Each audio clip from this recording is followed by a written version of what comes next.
السلام علیکم ورحمۃ اللہ۔ ترجمہ تفسیر القرآن الکریم، سبق نمبر 938، سورۃ النمل، آیت نمبر 65 تا 66، پارہ نمبر 20۔ اعوذ باللہ من الشیطان الرجیم۔ قل لا يعلم من في السماوات والأرض الغيب إلا الله وما يشعرون أيان يبعثون بل ادارك علمهم في الآخرة بل هم في شك منها بل هم منها عمون۔ کہہ دیجئے اللہ کے سوا آسمانوں اور زمین میں جو بھی ہے غیب نہیں جانتا، اور وہ شعور نہیں رکھتے کہ کب اٹھائے جائیں گے، بلکہ ان کا علم آخرت کے بارے میں گم ہو گیا ہے، بلکہ وہ اس کے بارے میں شک میں ہیں، بلکہ وہ اس سے اندھے ہیں۔ قل کہہ دیجئے، لا یعلم نہیں جانتا، من کوئی بھی، فی السماوات آسمانوں میں، والارض اور زمین میں، الغیب غیب کی بات، الا اللہ سوائے اللہ کے، وما یشعرون اور نہیں وہ شعور رکھتے، ایانا کہ کب، یبعثون وہ اٹھائے جائیں گے، بلکہ ادارہ کا بالکل ہی ختم ہو گیا ہے، علمہم ان کا علم، فی الآخرتی آخرت کے بارے میں، بلکہ ہم وہ فی شکن شک میں ہیں، منہا اس سے، بلکہ ہم وہ منہا اس سے امون اندھے ہیں۔ پیارے بھائیوں اور بہنوں، سورۃ النمل پارہ نمبر 20 میں سے آج کے سبق کی آیات بینات اللہ سبحانہ و تعالی نے اس آیت مبارکہ میں بیان فرمایا کہ عالم الغیب صرف ایک اللہ ہے، عالم الغیب ایک اللہ ہے۔ اللہ نے اپنے حبیب اور محبوب کو سیدھا سیدھا حکم دیا، ان کو یہ کہہ دیجئے اور ان کو یہ بتا دیجئے کہ عالم الغیب ایک اللہ ہے، اللہ کے ماں سوا کوئی بھی ہو، وہ چاہے پیغمبر ہو یا کتنا ہی بڑا بزرگ اور عبادت گزار ہو، وہ عالم الغیب نہیں۔ غیب کا جاننے والا ایک اللہ اکیلا ہے، اور اللہ سبحانہ و تعالی وہی آسمانوں اور زمین کے غیب کو جانتا ہے، اور جنہیں ان مشرکوں اور کافروں نے اور ان کافروں اور مشرکوں نے عالم الغیب بنا رکھا ہے، ان مردوں مر جانے والوں کو تو اتنا نہیں معلوم کہ اپنی قبروں سے اٹھائے کب جائیں گے۔ ہاں جی، مشرکین بزرگوں کی پوجا کیوں کرتے تھے، اور کافر مشرک بزرگوں کی مورتیاں اور بت بنا کر کیوں پوجتے تھے؟ غیر اللہ کی عبادت کرنے میں یہ سب سے بڑا عنصر موجود ہوتا کہ یہ غیر اللہ ہمارے حال سے واقف ہے۔ ہم بیمار ہیں، ہم پیاسے ہیں، ہم بھوکے ہیں، ہم مصیبت زدہ ہیں، ہم تکلیف میں ہیں، یہ قبروں کے مردے جن کی وہ مورتیاں بنا لیتے اور مورتی اور بت پوجا کرتے، وہ ان جھوٹے خداؤں کو عالم الغیب سمجھتے تھے۔ یہ اور بات ہے بد نصیبی کہ جو کام کافروں اور مشرکوں نے کیا وہی کام کلمہ پڑھ کر شرک کرنے والوں نے بھی کیا۔ کافروں اور مشرکوں نے بھی مردوں اور بزرگوں کو عالم الغیب مانا، اور کلمہ گو مشرک نے بھی مردوں کو عالم الغیب مانا۔ ہاں جی، تو فرمایا کہ ان کافروں مشرکوں اور ان مشرکوں کافروں کو آپ بتا دیجئے کہ عالم الغیب فقط ایک اللہ ہے، فقط ایک اللہ ہے، اور جنہیں یہ عالم الغیب سمجھ لیتے ہیں اللہ کے ماں سوا، پھر ان کو پکارتے ہیں، اور پکارنا عبادت ہے، ان کی پوجا کرتے ہیں، اور غیر اللہ کی پوجا اور عبادت کرنا حرام ہے۔ ان مردوں کو تو اتنا نہیں معلوم کہ وہ قبروں سے اٹھائے کب جائیں گے، ہاں جی، کب قیامت قائم ہوگی، مردہ تو یہ بھی نہیں جانتا۔ جب وہ اپنے متعلق نہیں جانتا کہ قبر سے کب اٹھایا جائے گا، اسے کسی دوسرے کے حال سے کیا خبر ہوگی۔ اب کچھ یہاں کلمہ گو مشرک کبھی کسی ضعیف اور موضوع روایت کا سہارا لیتے ہیں تو کبھی کسی ضعیف اور موضوع روایت کا سہارا لے لیتے ہیں، اور پھر دھڑا دھڑ تعویلیں کی جاتی ہیں۔ تو مردہ کچھ نہیں جانتا، نہ مردہ لوگوں کے حال سے واقف ہوتا ہے۔ مردے کو تو اپنے حال کی خبر نہیں، مردے کو کسی اور کے حال کی کیا خبر ہونے والی ہے۔ غیب کا علم صرف اللہ جانتا ہے۔ اب یہاں دو باتیں ہیں، ایک تو یہ کہ اللہ نے پیغمبروں کو جتنا چاہا غیب بتایا، تو ایک ہوتا ہے عالم الغیب اور ایک ہے مطلع علی الغیب۔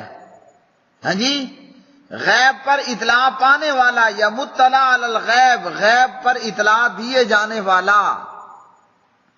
تو اطلاع علی الغیب تو ہو سکتی ہے، غیب پر اطلاع ہونا ہو سکتا ہے، جتنی اللہ سبحانہ و تعالی غیب پر اپنے پیغمبر کو اطلاع دینا چاہے۔ عالم الغیبی فلا یظہر علی غیبہ احدا الا من ارتضی من رسول فإنہ یسلک من بین یدیہ ومن خلفہ رصدا، اور اس پر بھی اللہ پیغمبر کے آگے پیچھے پہرے دار لگا دیتا ہے۔ تو اطلاع علی الغیب تو پیغمبروں کو ہو جاتا ہے اللہ کی جناب سے، لیکن وہ عالم الغیب نہیں ہوتے۔ تو مطلع علی الغیب اور عالم الغیب دونوں میں فرق ہے، ہاں جی، اور جب اللہ تعالیٰ اطلاع دینا چاہے تو وہ دے سکتا ہے۔ مثال کے طور پر بابا جی یوسف علیہ السلام، بابا جی یعقوب علیہ السلام ہیں، ٹھیک ہے، علیہ السلام۔ یوسف پیارا قریب بستی سے دور جنگل میں کنویں میں ہے، اور بابا جی یعقوب علیہ السلام کو اس بات کی اطلاع نہ ہوئی کیونکہ وہ عالم الغیب نہیں تھے، اللہ نے اطلاع دی نہیں۔ اور جب اللہ نے یعقوب کو مطلع علی الغیب کرنا چاہا تو سینکڑوں میل دور، ہاں جی، جناب یوسف کی قمیض لے کر چلنے والے چل پڑے ہیں، اور ادھر بابا جی یعقوب فرماتے ہیں انی لاجد ریح یوسف، آج مجھے میرے یوسف کی خوشبو آ رہی ہے، ہاں جی۔ تو جب اللہ نے اطلاع دینا چاہی تو سینکڑوں میل دور سے دے دی، اور جب نہ دینا چاہی قریب بستی کے قریب جنگل میں کنویں میں یوسف پیارا ہے، مگر بابا جی کو معلوم نہ ہو پایا۔ نبی علیہ السلام کو اللہ نے غیب پر اطلاع دینا چاہی، حضرت محمد بن عبداللہ صلی اللہ علیہ وسلم کو، تو اللہ نے آپ کو اسراء اور معراج کروا دیا، غیب پر اتنی اطلاع دی کہ عند سدرۃ المنتہی عندہا جنت الماوا، ساتوں آسمانوں سے بھی کہیں آگے اللہ نے آپ کو اطلاع کر دی۔ اور جب اللہ نے اطلاع نہ دینا چاہی، حضور صلی اللہ علیہ وسلم کے جوتے میں کھوتے کا گوبر لگا ہے، اللہ اکبر، حضور کی جوتی میں کھوتے کا گوبر ہے، مگر حضور کو معلوم نہ ہوا کیونکہ اللہ نے اطلاع نہیں دی۔ ہاں، اللہ نے پھر جبریل بھیجا، تو جبریل نے آ کر حضور سے کہا کہ آپ جوتے اتاریے۔ حضور نے نماز کے دوران نماز جوتے اتار دیے۔ پیچھے آپ کے صحابہ نے بھی جوتے اتار چھوڑے۔ تو آپ نے پوچھا کیوں اتارے؟ کہا آپ نے جو اتارے۔ تو آپ نے فرمایا مجھے تو جبریل نے بتایا کہ جوتے میں گوبر لگا ہے۔ حدیث میں ہے کہ وہ کھوتے کا گدھے کا گوبر تھا۔ اب کیا معلوم ہوا کہ اللہ نے جب اطلاع دینا چاہی آسمان و زمین سے بھی اوپر لے گیا، اللہ اکبر، اور جب نہ دینا چاہی تو چراغ تلے اندھیرا۔ جوتے کے تلوے میں گوبر ہے اور حضور کو پتہ نہیں چلا۔ ہاں جی، اسی طرح پھر اس پر اللہ سبحانہ و تعالیٰ نے فرمایا کہ ان کو بتا دیجئے وَلَوْ كُنْتُ أَعْلَمُ الْغَيْبَ لَاسْتَكْثَرْتُ مِنَ الْخَيْرِ وَمَا مَسَّنِيَ السُّوءُ وَلَوْ كُنْتُ أَعْلَمُ الْغَيْبَ لَاسْتَكْثَرْتُ مِنَ الْخَيْرِ وَمَا مَسَّنِيَ السُّوءُ، میں غیب جانتا ہوتا اگر تو بہت سارا خیر ضرور اپنے لیے جمع کر لیتا اور مجھے کوئی تکلیف اور مصیبت نہ پہنچتی۔ ہاں جی، اور اس طرح کی مثالیں قرآن مجید میں اور احادیث کے اندر بے شمار موجود ہیں۔ نبی پاک علیہ السلام غسل کر رہے ہیں پردے کے پیچھے اور آنے والی آئی۔ حضور نے پوچھا کون ہے؟ بتایا گیا کہ ام ہانی ہیں۔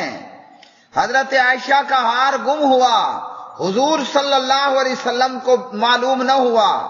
آپ مرض الوفات کے اندر، مرض الموت میں بار بار بے ہوش ہوتے ہیں اور ہوش آنے پر پوچھتے ہیں لوگوں نے نماز پڑھ لی؟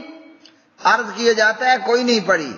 پھر آخر حضور نے فرمایا مرو ابا بکرن فلیصلی بالناس، ابو بکر کو حکم دو کہ وہ نماز پڑھا دے لوگوں کو۔ حضور کو معلوم نہ ہوا کہ نماز پڑھی کہ نہ پڑھی۔ آپ کے 70 صحابہ، آپ نے 70 صحابہ کی جماعت بھیجی، انہیں شہید کیا گیا۔ حضور کو نہیں معلوم تھا کہ ظالموں نے میرے یاروں اور دوستوں کو شہید کر دینا ہے۔ حضور فجر کے وقت سفر میں سو گئے اور آنکھ کھلی کہ جب سورج پوری طرح نکل آیا تو حضور کو نہیں معلوم ہوا کہ نماز چھوٹتی جا رہی ہے۔ مسجد نبوی صلی اللہ علیہ وسلم میں جھاڑو دینے والی بی بی فوت ہو گئی، حضور کو نہیں معلوم ہوا۔ حضور نے کہا مجھے اس کی قبر بتاؤ۔ حضور کو نہیں معلوم ہوا کہ بقیع میں اس کی قبر کون سی ہے۔ حضور کو خیبر کے موقع پر یہودین نے زہر دیا، آپ کے صحابی کی شہادت واقع ہو گئی۔ حضور کو نہیں معلوم ہوا کہ میری دعوت کرنے والی میری دشمن ہے اور مجھے کھانے میں زہر دینا چاہتی ہے۔ حضور نے فرمایا مجھے لیلۃ القدر دکھائی گئی اور پھر بھلا دی گئی۔ حضور کو نہیں معلوم رہا۔ ہاں جی، ارینا قبیلے کے لوگوں نے حضور کے چرواہے کو قتل کیا اور آپ کی اونٹنیاں بھگا کر لے گئے۔ حضور کو نہیں معلوم ہوا۔ حضور نے جاسوسی کے لیے 10 بندوں کو روانہ کیا، حضور کو نہیں معلوم ہوا۔ کہا گیا کہ مدینے میں 12 منافق ہیں، حضور کو نہیں معلوم ہوا کہ وہ کون تھے، کون سے تھے، جب تک کہ حضور صلی اللہ علیہ وسلم کو بتا نہیں دیا گیا کہ یہ حضور سے پوچھنے والے جبریل نے پوچھا قیامت کب واقع ہوگی؟ حضور نے بتایا تمہیں نہیں معلوم تو مجھے کہاں معلوم۔ سوال کرنے والا جس طرح نہیں جانتا، اسی طرح جس سے سوال پوچھا جا رہا ہے وہ بھی نہیں جانتا کہ قیامت کب واقع ہوگی۔ اللہ اکبر، اللہ اکبر۔ تو جب پیغمبر غیب نہیں جانتے، یہ پیر فقیر، ہاں جی، یہ ود سوا یغوث، یہ کہاں سے غیب جانتے ہوں گے؟ تو عالم الغیب کون ہے؟ ایک اللہ وحدہ لا شریک ہے۔ اللہ کے ماں سوا جنہیں عالم الغیب مانا گیا اور ان کی پوجا کی گئی، ہاں جی، وہ اللہ کی صفات کے اندر انہوں نے اللہ کے غیر کو شریک کر دیا۔ نتیجہ یہ کہ کسی اور کو عالم الغیب ماننا، کسی کی پوجا کرنا اللہ کے علاوہ، علاوہ یہ سراسر حرام ہے۔ لیکن ان ظالموں اور کلمہ گو مشرکوں نے کیا کہا؟ حضور کو اللہ تعالیٰ نے ما کانا وما یکونو کا علم عطا کر دیا، حالانکہ یہ سراسر جھوٹ ہے۔ نبی علیہ السلام عالم الغیب نہیں تھے، جو ہو چکا نہ وہ جانتے تھے، نہ جو آگے آئندہ ہونے والے تھا، نہ حضور وہ جانتے تھے۔ اگر ایسا ہوتا تو جبریل کے آنے کا کیا مقصد؟ پھر تو جبریل کی وحی لائے بغیر نبی کو پورا قرآن آتا ہوتا نا۔ تو جب جبریل قرآن لے کر آتے تو تب حضور کو پڑھایا جاتا اور حضور کے دل پر اتارا جاتا اور آپ کو پہنچتا۔ ہاں جی، نبی علیہ السلام جبریل کے پڑھنے پر جلدی جلدی پڑھتے تھے، کوئی حصہ رہ نہ جائے۔ اللہ نے فرمایا آرام سے پڑھیے، جو بھولے گا وہ ہم آپ کو یاد کروائیں گے۔ تو جو عالم الغیب ہو اس کو تو بھولتا نہیں ہوتا نا، نہ اس کو پڑھانے اور اس کے دل پر اتارنے کی ضرورت ہوتی ہے، وہ تو اپنے آپ پہلے ہی جانتا ہے، وہ تو اپنے آپ پہلے ہی جانتا ہے۔ اور نبی پاک علیہ السلام کو نہ قیامت کے دن علم غیب، نہ قیامت کے دن نبی علیہ السلام عالم الغیب ہوں گے۔ قیامت میں بھی حضور عالم الغیب نہیں ہوں گے۔ نبی علیہ السلام نے فرمایا یا ایھا الناس، اے لوگو، تم اللہ کے سامنے ننگے پاؤں ننگے جسم بغیر ختنے کے جمع کیے جاؤ گے۔ اور نبی پاک علیہ السلام نے فرمایا کہ میرے امتی کچھ میرے سامنے میرے پاس لائے جائیں گے اور فرشتے ان کو پکڑ کر دوزخیوں کی طرف لے جائیں گے۔ تو میں کیا کہوں گا؟ میں کہوں گا کہ میرے امتی ہیں، ہاں جی، فاقول یا ربی، یا ربی، میں کہوں گا کہ اے میرے رب یہ تو میرے امتی ہیں۔ فیقال، کہا جائے گا انک لا تدری ما احدثوا بعدک، آپ نہیں جانتے کہ انہوں نے آپ کے بعد کیا کرتوت کیے، کیا کام کیے ہیں۔ اب حضور عالم الغیب ہوتے تو خاموش رہتے کہ ٹھیک ہے میرے امتیوں کو پکڑ کر لے جا رہے ہیں، ان کے کرتوت کالے تھے۔ حضور تو دیکھ کر آواز لگا دیں گے، لواز لگائیں گے، ہیں جی، یا ربی، اے میرے رب یہ تو میرے امتی ہیں۔ تو حضور قیامت کے دن میں بھی عالم الغیب نہیں ہوں گے۔ عالم الغیب کون ہے؟ ایک اللہ۔